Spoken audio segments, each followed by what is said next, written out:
Is slavery moral? So, one of my approaches here is we want to analyze a behavior or a system and see all of the total benefits that it gives and all of the total costs that it infringes upon others. And if we can see the whole picture, we can start to see whether something is moral or not. So the first subject is slavery moral. Obviously, I'd like to get this channel started on the right foot. I'd like to get some attention. And I sincerely believe at this time what I am actually talking about. Now, I'll try to couch some of my beliefs as often as possible because I'm not absolutely sure about everything. But when I say I believe something, I believe it. Hopefully for more than a day or two. So we'll see if the comments go ahead and lambast me and I have to change my thoughts on any of these subjects. But for now, I will be discussing, is slavery moral? So this is the first subject in a series of morality questions that I'd like to cover. So the trigger for this was a Sam Harris and Ben Shapiro Sunday morning discussion where the floor is finally open to Sam Harris to talk about something other than current news. Of course, Sam Harris is a well-known atheist. He's a public speaker. We could talk about him in greater detail in the future. But one of the things he's very against is the morality as proscribed by the Bible. I believe that this is a better way to live, and we'll see if I can convince anybody out there. Ben Shapiro is also known as a Orthodox Jew. He believes in monotheism. He believes in God. God created the world, and he believes in the Bible. He believes the Bible is a valid moral guide. So that's what their general assumption is. Now, of course, Sam Harris wants to tear down something in the Bible. And the one thing he goes to is Exodus chapter 21, verse 2, that talks about slavery. Here, I post the verse here on the screen. It's very clearly permitted in Exodus to own a slave. A person's allowed to buy a slave. Now, let's get into what we're not talking about. Exodus 21:2 is not talking about going into the African jungle and beating people up and locking them in the bottom of a ship and then, half of them dying or some ridiculous number of them dying on the way across to the Americas, and then, them being beaten and all sorts of horrible things occurring to these people. All this stuff is completely unjustifiable. Unjustifiable.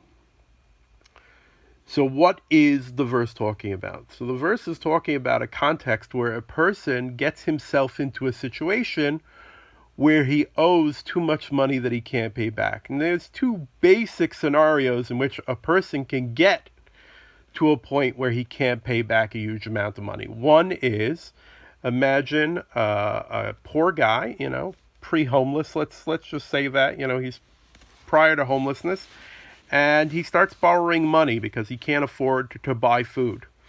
And he gets to the point where he owes more money than he can theoretically pay back. And the other alternative, the other scenario, is 18-year-old kid.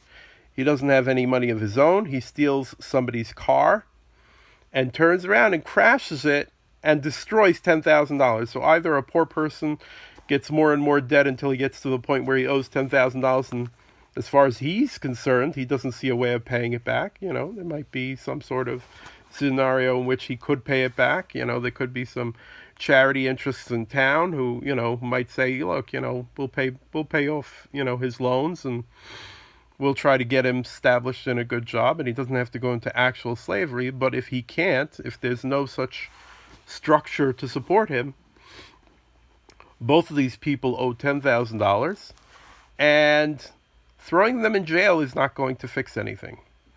It's not going to help them get back on their feet. It's not going to help the people they damaged financially by either borrowing or destroying their property. So what the court can do is they could find a landowner who needs labor. This guy needs tons of labor. So what is he going to do? He's going to hire a person to work on his farm. So he could go to the court and say, I'll pay $12,000 to hire this guy for 6 years. Now, during those 6 years, what does the guy have? The guy has, you know, a shack, not going to be the best shack in the world, not going to be, nothing. He, he has to have a basic bed. He has to have a basic blanket, a basic pillow. He has to have the basics. He has to have what he needs to survive. And then the slave has to work, back in those days, union hours, from from dawn until dusk, as it were. The profit that the landowner is going to get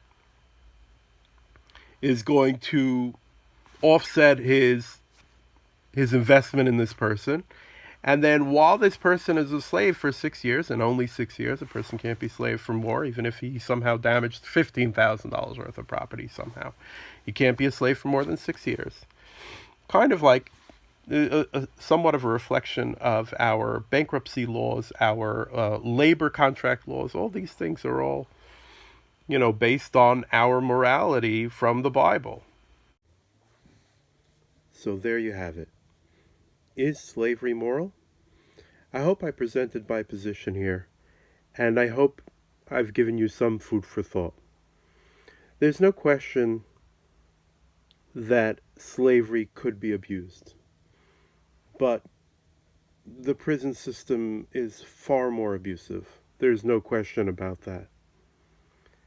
Ultimately, what our goal is to find the best way to live our lives. In the future, I'd love to tackle many other subjects. Sam Harris should be coming up again soon. I'm not sure about the scheduling of all these different ideas. Some things might get pushed forward in my temporary list. Some things may never get written. Another thing, a bit of a current event. Alexandria Ocasio-Cortez is asking whether it's moral to have children. And I think it's good to ask every question. And that's, I think, a valid question. I have an answer to that question. I would like to answer that question in a short video in the future. And we'll have to see where that comes up in the batting order. For now, I wish you all the best, and I hope you see the world in a different way.